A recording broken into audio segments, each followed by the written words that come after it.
predstavnici izvršne zakonodavne vlasti svih nivoa, uvažene ekscelencije, eminencije, dragi kolegice i kolege, sugrađanke, sugrađani, dragi gosti.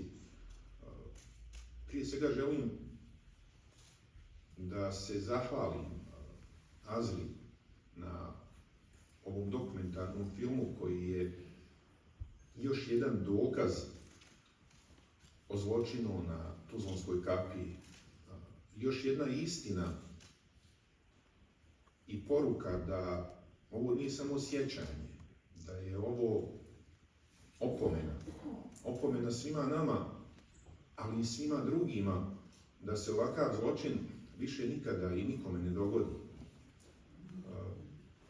Mislim da je u ovom trenutku ćutanje najbolja istina, jer ćutanjem ćemo iskazati onu našu unutarnju bol koju nosimo u našim srcima i našim dušama.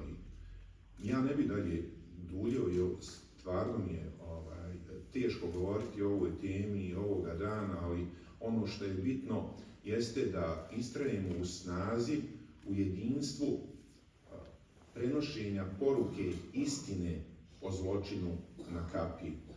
I mi kao gradska uprava nećemo nikada dozvoliti da istina utihne. To je naša obaveza, to je naša dužnost i to je dužnost svih budućih generacija grada Tuzle, Tuzlanskog kantona, a Boga mi i Bosne i Hercegovine.